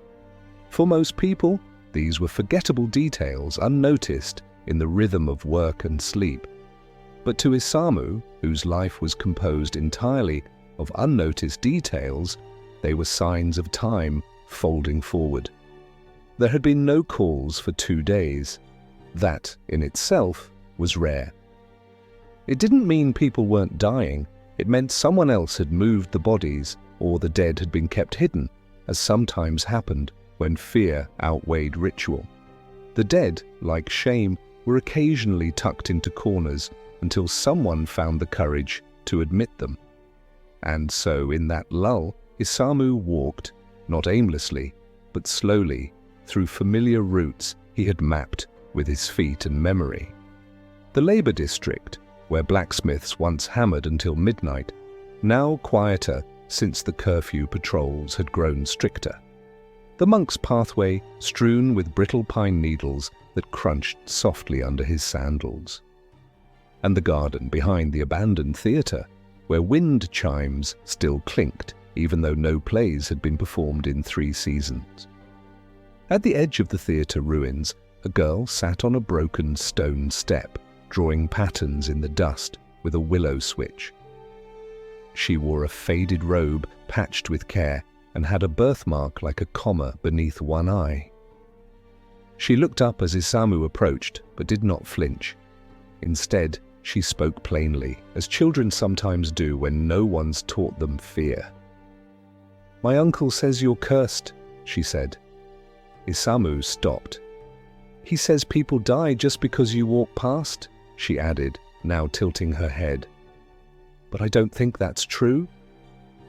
He gave no reply, but she didn't seem to expect one. She went back to tracing circles, then added, "You carry the dead, don't you?" He nodded once. "Do you ever talk to them?" A question, direct and bare. He paused, then answered in the only way he knew how. "Sometimes. When they feel like listening." She smiled at that, a quick curve of the mouth, then pointed at the circles in the dust. "This one is for my brother. He was little, like this." She gestured with her hands to a size no older than a toddler.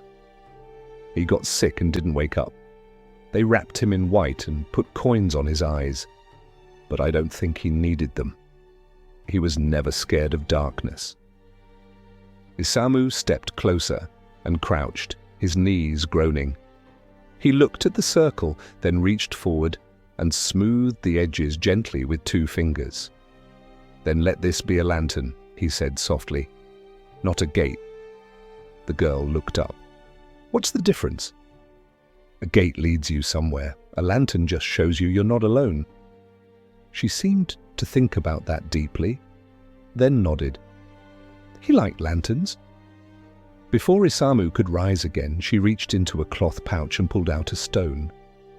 Polished, round, the kind children often collect not for value, but because something about its weight feels right in the hand. She pressed it toward him. "For when you need a light." He took it carefully, as if it might crumble from reverence. That night, he didn't write in the notebook. Instead, he held the stone in his palm and stared at the sky. The stars were coming back, faint at first, but steady, no longer shy beneath the thinning clouds. The constellations he had learned as a boy, before the rope, before the kiln, still hung where he remembered, though he no longer knew their names. Perhaps no one did, but they glowed all the same, witnesses to 1,000 unspoken goodbyes. When he slept, it was deeper than usual. No dreams, no memories clawing upward through fog, just rest. The kind that finds you only after something invisible has shifted. The next day brought work again, a body in the shrine pond, brought in by monks too old to lift it themselves. A man drowned by misstep or despair. It didn't matter. Isamu took him gently. Another near the tannery, where the smells of death and labour were already thick in the air. This one younger, an accident among vats of boiling dye. He didn't flinch. The tools, once polished in solitude, found their purpose again. The rope tugged against his shoulders. His feet found their rhythm once more. And though no one thanked him, no one hissed either. Eyes lingered longer, not with cruelty, but with curiosity. Respect, no, but curiosity was its quieter cousin. By evening, when he returned to the river, he placed the girl's stone on the edge of the water, just beside where the reeds met the mud. It caught the last light of the sun in its polished curve, a tiny flicker of silver in a world grown dim. He didn't speak to it. He didn't need to. The scent of wood smoke clung to Kyoto's rooftops like a second roof, less visible, but no less real. Chimneys spoke in whispers of coming cold, their breath curling into early twilight before dispersing into invisibility. As Isamu made his way down the narrow northern avenue, he could hear the subtle shift in the city's rhythm. Doors were being repaired, straw mats doubled near thresholds, windows, once left open, now shut with a creak of iron latch and wooden brace. Even the dogs barked less. It was the season of tucking away, of wrapping things in cloth and folding speech inwards, as if even conversation needed to brace itself. That morning, he had not planned to work. His body ached more than usual, joints humming with the steady dullness of strain, the kind that wasn't pain exactly, but fatigue that settled in the bones and refused to be ignored. But the summons came anyway, not by hand, not by voice, but through the quiet presence of a monk waiting near his path. Head bowed, eyes downcast, a prayer already forming on dry lips. Isamu said nothing, only nodded, then followed. The body waited near a school gate, an older woman, wrapped in layers that hinted at poverty masked with dignity. Her sandals were mismatched, but her hands bore the stain of ink and brush. A teacher, perhaps, or a woman who once was. She lay beside a fallen lantern pole, her face turned not in fear, but in wonder, as though something had startled her at the last breath, but not unpleasantly. The kind of expression people rarely spoke of at funerals. He moved toward her gently, kneeling with the caution of someone stepping into sacred space. The ground beneath her was dry. There was no sign of struggle. Only the faintest warmth on her fingers, the last remnant of a life recently released. As he secured the bindings, he noticed something beneath her sleeve, a folded slip of paper half tucked into the seam of her robe. He did not open it. That was not his right, but he noted the careful creases, the way the corners had been mended not once, but several times. A message perhaps returned often to its sender before the final journey. He carried her down through the market lane, past the same vendors who once turned their backs. Now they glanced up, not with welcome, but not with disdain either, just quiet acknowledgement. One woman even stepped aside and cleared a loose mat from the walkway. Isamu gave her a subtle bow, a gesture unnoticed by most, but meant deeply. The cremation kiln burned lower today, the monks slower in their movements. The fire took longer to catch, the logs wetter than usual from last week's rain. But when the flame rose, it rose with calm strength, curling around the old woman's form in slow reverence. Isamu stood until the scent shifted, from smoke to ash to that strange, final sweetness that no one ever described aloud. When he left, the wind picked up.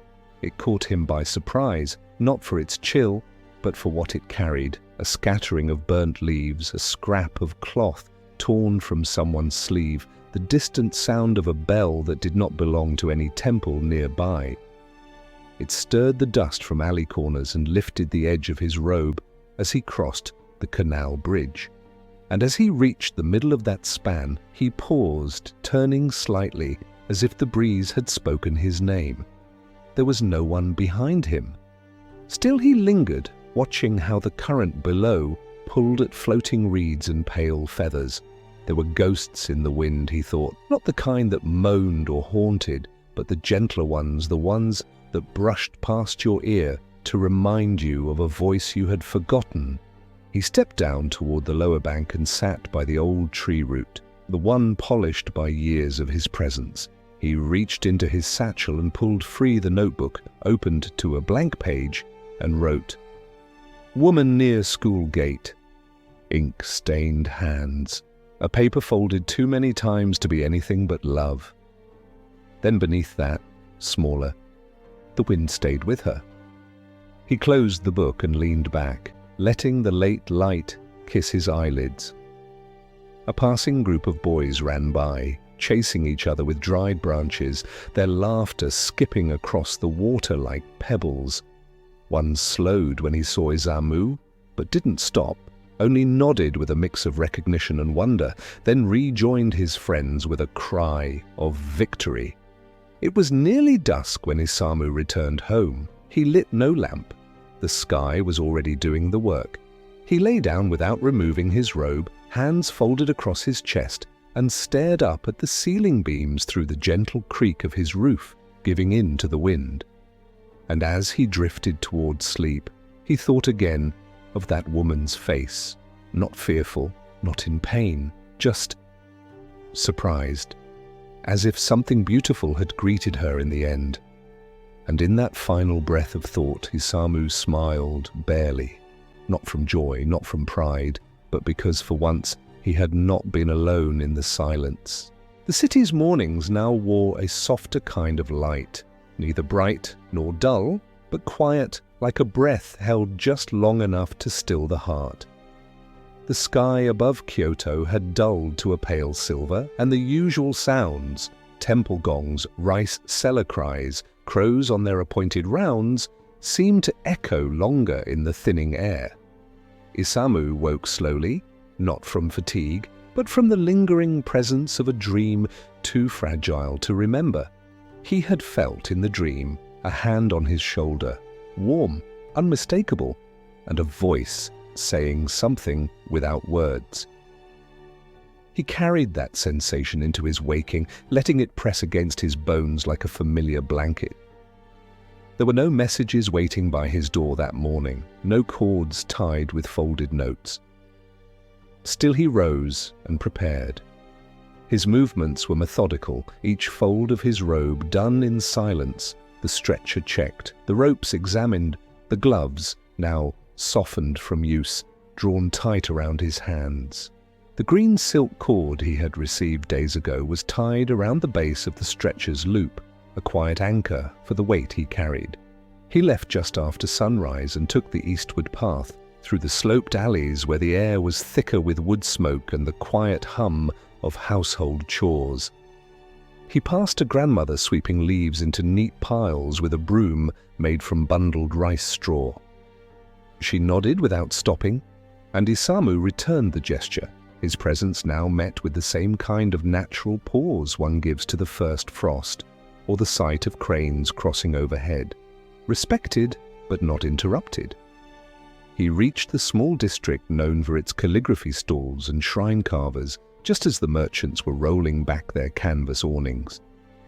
A shopkeeper motioned to him discreetly, his hand still black with soot from the ink pots. He didn't speak, only pointed toward a curtained doorway behind his stall. Inside, on the tatami mat beneath a hanging scroll, lay a woman no older than 30. Her face peaceful, her limbs arranged with a kind of tentative care.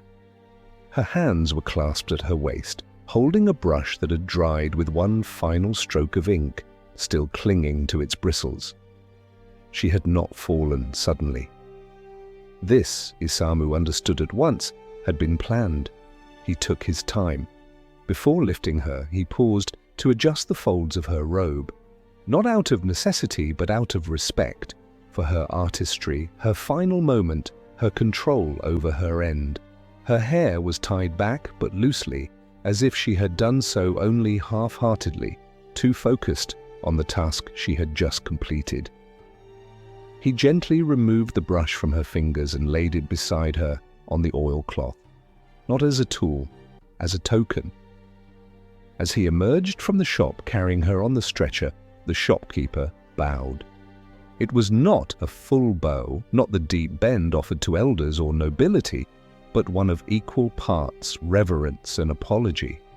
Isamu returned it silently and made his way toward the cremation kiln, his steps steady beneath the burden that did not feel like burden. The monks greeted him wordlessly, as always. The flame was already lit, and the boy, now unmistakably nearing adulthood, stood beside it, a new line of fatigue traced below his eyes. Isamu lowered the stretcher and stepped back, but before he could turn, the boy did something unexpected. He reached forward and placed something in Isamu's palm, a sliver of white stone, smoothed by river water and shaped like a crescent moon. "For her," the monk said softly. Isamu did not answer, but he did not refuse. He walked away with the stone still warm from another's hand. The sun had not yet reached its highest point when he arrived at the garden behind the theatre ruins. The same girl with the birthmark was there again, this time crouched low over a tiny pile of sticks arranged in careful shapes. "You came back," she said without looking up. Isamu crouched beside her. "I brought another circle," she added, pointing to the twig ring now surrounding a single candle stub. "She liked the one you made last time, the lantern one?" Isamu watched the candle flicker in the breeze, its flame catching briefly before dying out. He did not relight it. The point wasn't flame. It was the act of trying. The girl glanced at him, then said, "Mama says your name is Isamu." He nodded. "She says it means courage." He nodded again. "I think it means quiet," she said. Then, without waiting for a reply, she handed him a leaf folded into the shape of a bird. It was imperfect, creased awkwardly, one wing shorter than the other, but still unmistakably a bird. "For your book," she said. He took it gently, tucking it between the pages without opening the cover. That evening, he returned to his hut and lit a single candle. The paper bird, the river stone, the gloves and the cord. All these tokens he placed carefully inside a wooden box by his bedding, each, now, part of the rhythm he moved through. Not keepsakes, not treasures. Just proof that the work, once invisible, had begun to leave a shape behind. Before sleep, he wrote in his notebook, "Woman with brush, final line unfinished. Flame accepted her in silence." He paused, then added, "Even in ash, strokes remain." And for the first time in a long while, he smiled before blowing out the flame. The first frost touched the city overnight, painting the roof edges in delicate silver and stiffening the air into something you could almost taste. Kyoto in early frost was a city of muffled sounds and quicker steps. Steam rose in thicker columns from soup pots and laundry vats. Even the birds grew quieter, clustered in groups near chimney stacks, their feathers fluffed against the bite. Isamu, however, moved as he always had, unhurried, folded into the breath of the streets, the cold merely another garment to wear. He wrapped his scarf twice that morning, not because the air bit hard, but because his chest ached faintly beneath the ribs. Not illness, not fear, just an old drum beating slower in its frame. He felt it when he bent to tie his sandals and again when he lifted the stretcher over his shoulders. A tug of age, a whisper of time catching up. There was no message left for him, no name spoken in haste, yet he knew where to go. Some callings don't arrive by letter or child's hand. They come through silence, the kind that deepens in a specific place, like a room with the breath suddenly taken out of it.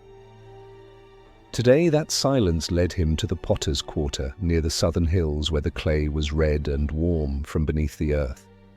The scent of kilns met him long before the sight. That sharp, earthy heat of clay and ash, and the faint, metallic perfume of glazes yet to cool. He passed the rows of stacked bowls, cups with imperfect lips, vases that leaned like tired monks. And then he saw her, a woman kneeling in the dust, her body folded forward as if in sleep, her hands still coated in slip, one palm resting inside a half-formed bowl.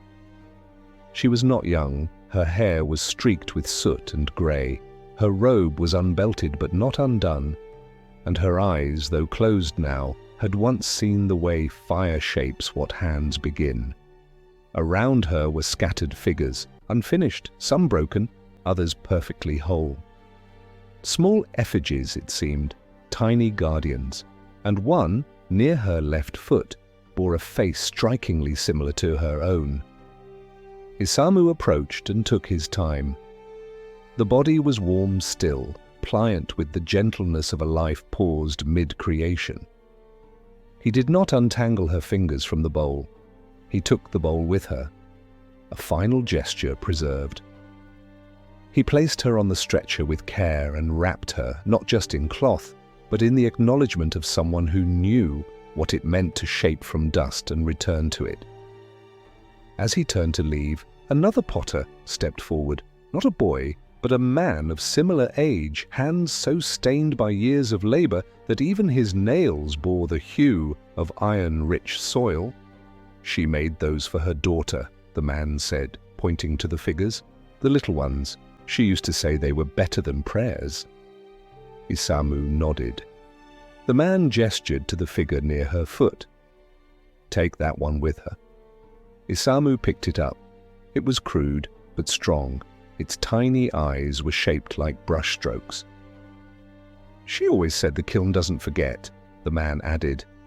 The cremation site was busier than usual. Another family had brought someone, an elder wrapped in red robes, surrounded by chanting priests.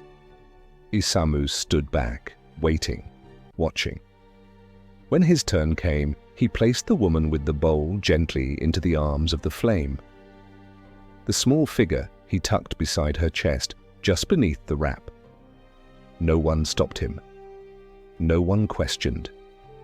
As the fire took hold, the monk beside him offered a murmured phrase. To clay returned. Isamu left the kiln with soot clinging to his robe and the faint echo of a bowl unfinished. That night, he sat beside his wooden box and placed the memory there, not the figure, not the woman, but the moment she left behind. Then he opened his notebook and wrote, Potter woman, hands in bowl, death as an act of completion. And beneath that, she did not finish, but the fire did. He closed the book, sat back, listened. For a long time, there was only the sound of wind rubbing against the thatch of his roof. Then faintly, a knock. Not loud, not hurried, just gentle. He stood, bones protesting. Opened the door. There was no one there, only a child's sandal, dry, left carefully on the mat. He picked it up, held it for a moment. Inside, tucked within the leather strap, was a note. It read, For my brother. Thank you, no name, just ink and silence. And in the stillness that followed, Isamu smiled, because the city had begun to speak back. It had been years since anyone called him by name in public, spoken aloud, without hesitation, without whispering it, as if summoning something best left alone. Isamu had grown so used to being referred to in symbols and sideways glances that hearing his own name now carried the weight of something nearly sacred. But on that morning, beneath the skeletal arms of a leafless plum tree, someone said it clearly, gently, without reverence, but not without care. "Isamu." He turned, surprised not by the voice itself, but by the quiet certainty with which it had arrived. A man stood behind him, plainly dressed in a deep blue robe, sleeves rolled above the wrist, the hem muddied by the river's edge. His face was weathered, but not old, perhaps a few years younger than Isamu, and his posture had the kind of stillness found only in those who had already shed the need to prove anything. "You don't remember me," the man said, "but I remember you." Isamu said nothing. "It was 20 years ago," the man continued, stepping forward without demand. "My mother died of the pox. They left her in the alley beside the tea shop, wrapped her in a curtain. No one would come, except you." Isamu's blinked slowly. "You spoke to her," the man said, voice steady now. "You said, 'No one deserves to go alone.' I was hiding behind the crates. I thought you were talking to the wind, but you weren't. You were talking to her." A long pause followed. "I've carried that with me," he said, "every day since." Isamu exhaled through his nose, the breath fogging in the morning chill. The man bowed deeply, not as a supplicant, not even as one bestowing thanks, but simply as someone returning something that had been borrowed. Then he stepped back into the fog and disappeared. Isamu stood there for a long time, the plum branches above him stark against the sky, their buds still waiting for the first sign of spring. His name, his real name, still echoed in the hollows of his ears. He resumed his walk slowly, heading toward the path that curled around the district walls. The city seemed softer that day, its breath less shallow, its pulse more felt than seen. Even the stones beneath his feet felt warmer, as if the earth itself had drawn a closer blanket. By mid-morning, he found the body, a child this time, no older than 10, lying beneath a willow tree near the canal where carp shimmered under the surface like golden thoughts. The boy's clothes were threadbare and his shoes mismatched, but someone had placed his hands over his chest and tucked a piece of candy between his fingers. Isamu knelt, unwrapping his stretcher, with a reverence so practiced it had become its own form of prayer. He did not rush. The wind stirred the willow branches gently as he moved. A woman across the canal watched silently, holding a baby against her hip. She didn't turn away. When the child was secure, Isamu crossed the long bridge toward the cremation site. The fire was already lit. The monk, now fully grown and leading the others, received the child with the same care Isamu had shown. No longer a boy of quiet awe, but a man shaped by the presence of silence. He gave Isamu a short nod. His name was Hero, he said. Isamu paused. Names were rare. Few ever spoke them. His sister came earlier, the monk added, said she couldn't afford a burial, but asked us to say his name. The flames rose as the boy's body was offered. Isamu stood until only smoke remained. Later that evening, back by the river, he opened his notebook and wrote, Hero, a name spoken. Then below it, and for once, I was not the last voice he heard. The sound of children echoed faintly from somewhere nearby, perhaps from across the water, perhaps from memory. And Isamu sat, notebook in hand, the day's silence finally settling not as a weight, but as a song barely heard, humming through his bones. There were nights in Kyoto when the moon rose so quietly, it seemed to ask permission. On those nights, light pooled softly in the alleys, turning puddles into silver mirrors and rooftops into rice paper silhouettes. The shadows cast by lanterns danced without sound, and the wind moved like a breath drawn in reverence. It was under such a moon that Isamu walked, no message summoned him, No voice called his name, but his body knew where to go. It wasn't habit, not entirely. It was memory becoming instinct, the kind that draped itself over one's shoulders like a second robe, not heavy, but unmistakable. His feet moved through the streets he'd known since boyhood, when he'd been just another face pressed against the edge of temple life. Before the title, before the weight. He reached the slope above the southern kiln just as the last log was consumed. Smoke curled lazily upward, and a scent lingered, sweetened ash and incense, though no one had performed a ceremony. The monks were quiet that night. No chants, no drums. Only the soft shuffle of their sandals against worn stones. Isamu stayed until the smoke faded into mist. Then he walked to the hill where the children once played with spinning tops made of river-polished wood. No one played there anymore. The grass had grown long, and the path that once echoed with laughter was now just another quiet corridor. But he stopped at the base of the tree with the knot that looked like a weeping eye, and beneath its roots he found it, a bundle wrapped in cloth, familiar, intentional. Inside, a wooden comb, a scrap of calligraphy, a dried chrysanthemum blossom, no note, no death, no body, but a message. He sat with it for a long time, turned the comb in his hand, ran his finger over the faint ink lines that curved like falling water, held the blossom up to the moonlight, and watched it sway in the breeze. Someone had remembered. Someone had offered. It wasn't grief they were sharing.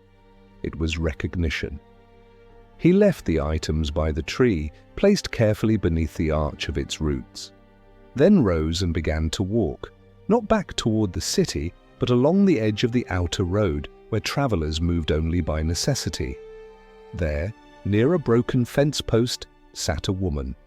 Not young, not old, wrapped in wool, her back straight, her eyes closed. He thought at first she might be dead. But as he approached, she stirred and opened her eyes. "You're late," she said softly. He tilted his head. "I left the bundle," she said. "I didn't know if you'd come." He nodded. She didn't smile, but her voice softened. "My sister carried you in her thoughts. She said you were the only one who ever looked at her like she was still alive, even when she wasn't." Isamu said nothing. "I just wanted to know, does it stay with you?" He looked at her for a long time, then said, "It stays. But it doesn't weigh." She let out a breath that might have been a laugh or a sigh, or both. "That's enough, I think," she said, standing. "That's more than most get." She bowed, deep, formal, precise, and walked away into the mist. He did not follow. Later, by the riverbank, he pulled out the notebook one more time. He wrote, "Some names never reach the fire." But the fire remembers.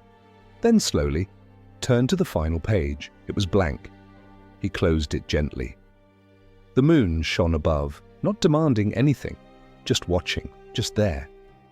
Winter's edge came not with snow, but with a silence that lingered long after footfalls had faded. Kyoto seemed to draw inward, like a breath held in the pause before dawn.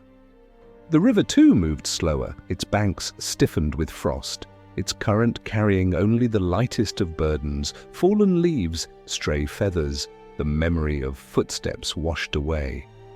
And there, in the hush between seasons, Isamu's days grew lighter, not in the absence of death, that never ceased, but the burdens, once sharp and solitary, had softened.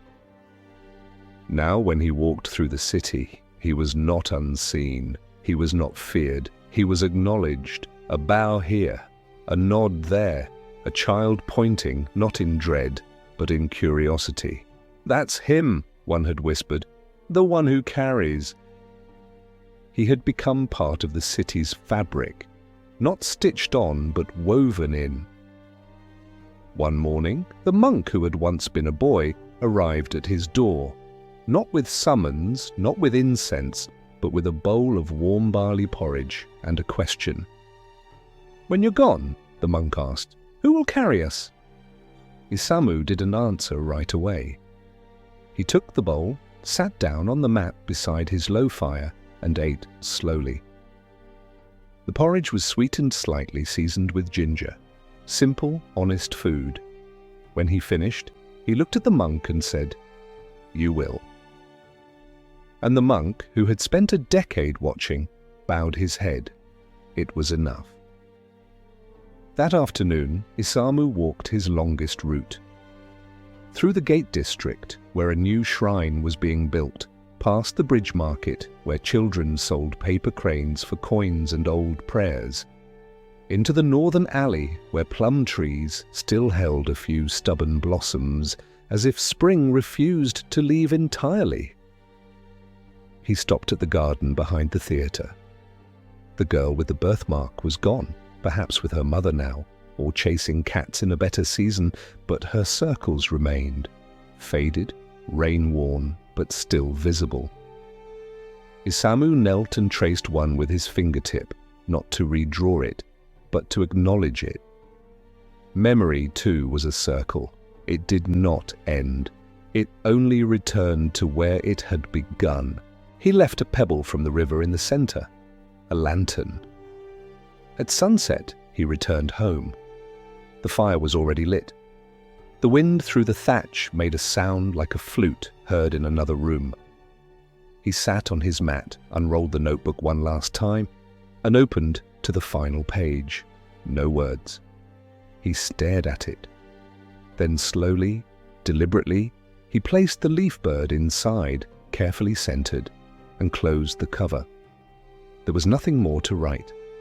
Later, after the moon had risen and the city slipped fully into sleep, a breeze passed through the hut, gentle, carrying no message, only peace.